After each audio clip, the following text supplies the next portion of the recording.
do custo marginal e do custo médio. Então imagine uma empresa que tem um custo médio de R$1, ou seja, cada unidade de produto que ela gera, em média, exige dela R$1, gera para ela um custo de R$1. E aí essa empresa gerou mais uma unidade de produto por R$1,50. Então, o custo marginal foi superior ao... Na hora que a gente somar todos os custos e todas as quantidades e fizer de novo a divisão, custo total dividido por quantidade, dá para a gente ver que o custo médio vai aumentar. Se cada novo item que eu estou produzindo está saindo mais caro do que a média que eu já produzia antes, então o que vai acontecer é que os meus custos médios eles vão se elevar. Então, mesmo sem um gráfico, mas entendendo o conceito, dá para você imaginar a resposta correta. O custo médio, nesse caso, ele será crescente. Tá bom? Será crescente. Vou reproduzir esse gráfico aqui novamente. Deixa eu colocar ele aqui maior, mais visível e com menos detalhes aqui para a gente conseguir enxergar propriedades importantes. Nós temos aqui, a quantidade vai variando, aqui nós temos o valor, lembrando que é o comportamento dos custos no curto prazo. Um dos fatores de produção é constante. Então temos aqui o custo fixo médio, teremos aqui a curva de custo variável médio, temos a curva de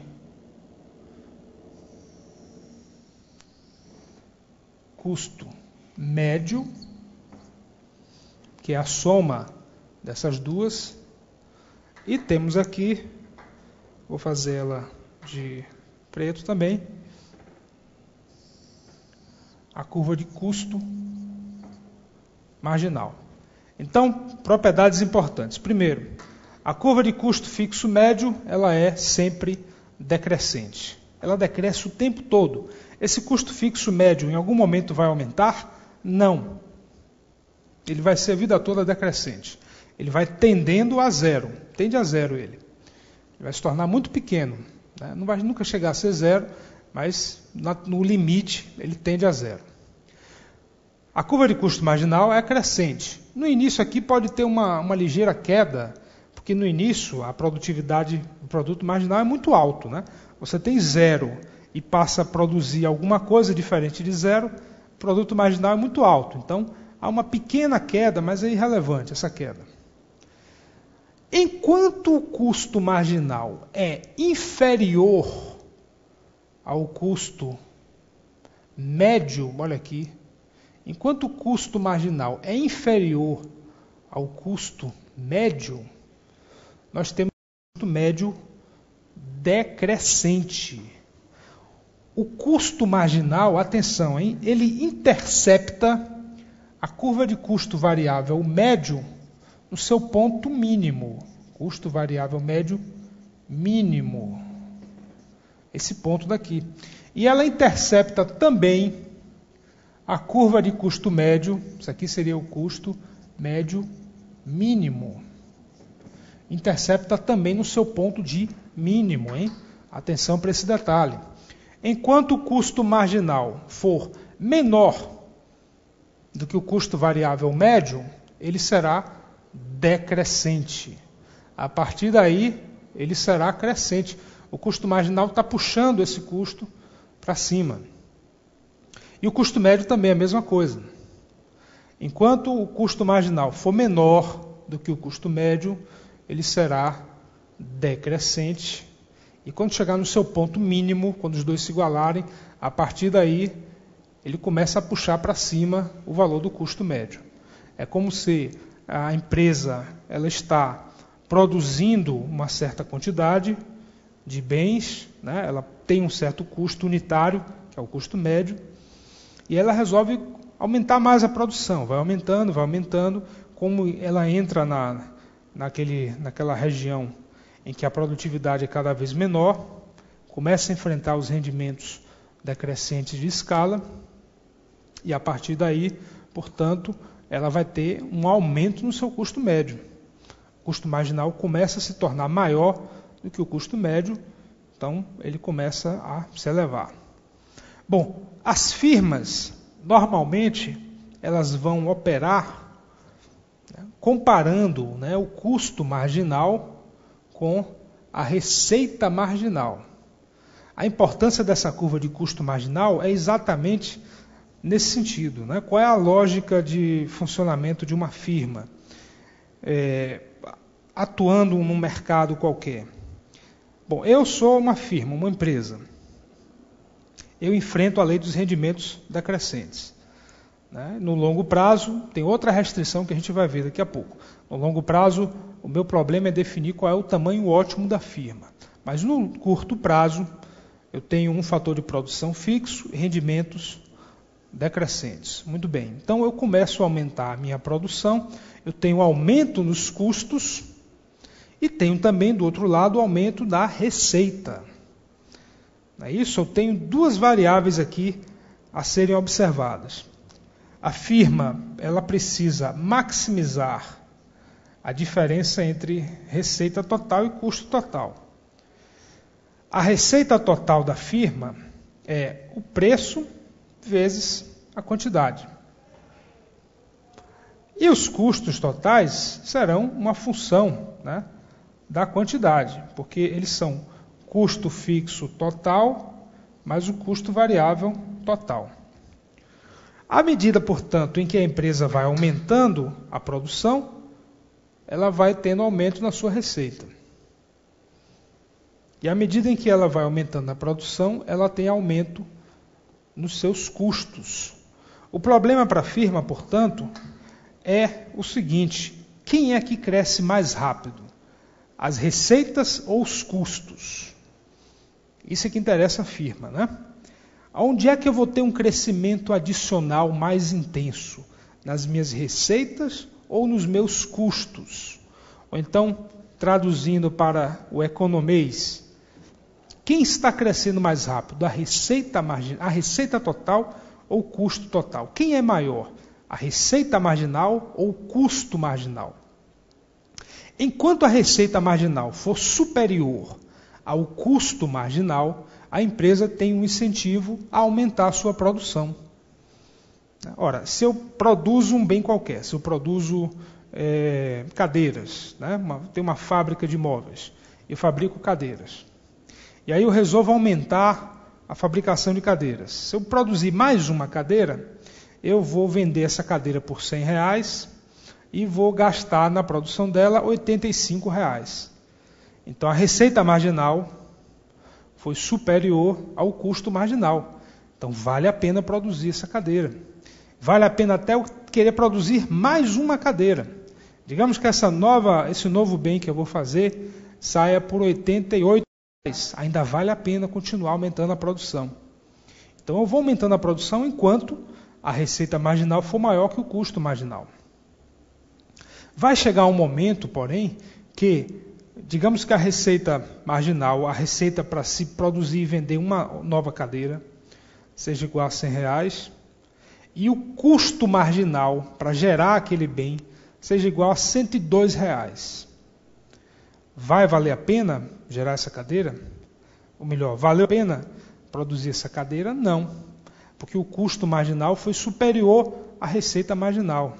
Então, a firma vai encontrar o seu ponto de equilíbrio quando, olha aqui o equilíbrio da firma, quando é que ele vai ser encontrado? O equilíbrio da firma acontece no ponto em que a receita marginal é igual ao custo marginal.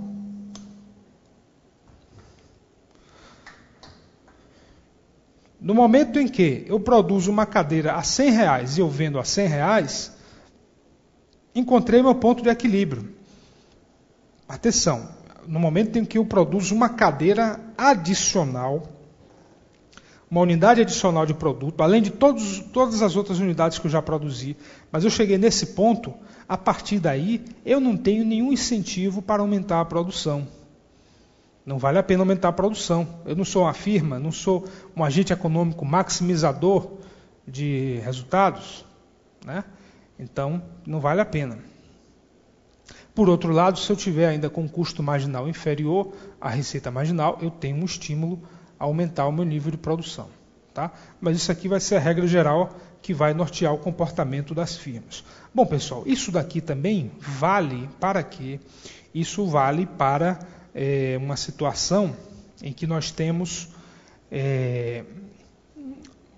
pelo menos um fator de produção fixo. Nós estamos analisando, né, o curto prazo. Então, eu estou falando aí de um custo marginal de curto prazo. Esse custo marginal aí supõe que um dos fatores de produção é fixo. Esse custo marginal também supõe o quê? Que o tamanho da firma não se altera, porque é análise de curto prazo. Nós vamos complementar com a análise de longo prazo. No curto prazo, a empresa encontra o seu equilíbrio, ela vai operar naquele ponto ali em que o custo marginal se iguale à receita marginal. Mas no longo prazo, qual será o tamanho ótimo da firma? Qual é a escala de produção adequada? Quando ela começar a variar também os outros fatores de produção. É isso que a gente vai ver aí na sequência. Nós vamos ver na sequência a análise também de longo prazo. Vamos ver aqui no nosso módulo como é que está nosso tempo aí, para a gente organizar aqui nossos... Vamos ver aqui custos no curto prazo. Nós já vimos o comportamento deles. Temos aí na página 10 os custos no longo prazo.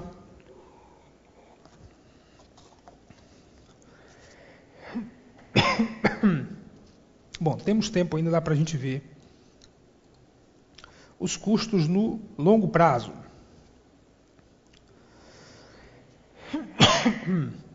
Então vamos aí à página 11.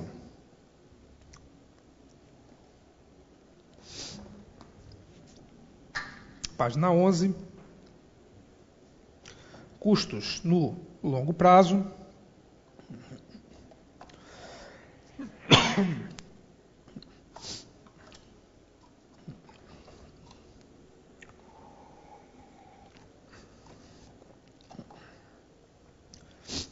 Nós já sabemos que no longo prazo, todos os fatores de produção são variáveis. Portanto, nós teremos mais uma decisão a ser tomada pela firma. Qual será o seu tamanho ideal? Então, nós podemos pensar o seguinte.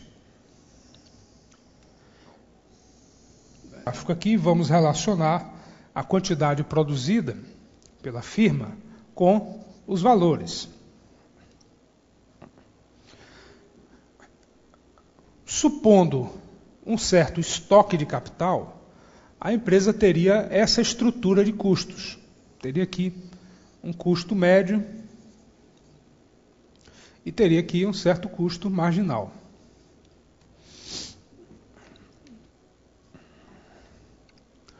Então nós temos o seguinte, nesse ponto a curva de custo marginal está interceptando a curva de custo médio. Então ela está aqui, para esse nível de produção Q1, olha o que acontece. Se a empresa quiser produzir mais do que Q1, digamos que seja aqui 1000 unidades de produto, se ela quiser produzir mais do que isso, ela começa a ter um problema, né? Que problema é esse? Se ela quiser produzir uma quantidade maior do que Q1, ela já vai enfrentar custos marginais superiores aos custos médios. Então, já entrou naquela região em que a produtividade ela é decrescente.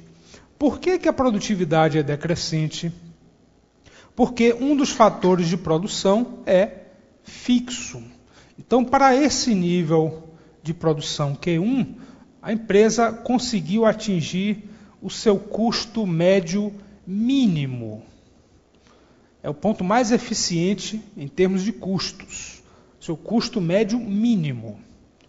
Se ela quiser produzir mais do que isso, mais do que Q1, ela já vai sofrer custos médios mais elevados. Se você pegar uma quantidade aqui qualquer, ela vai ter já um custo médio mais alto.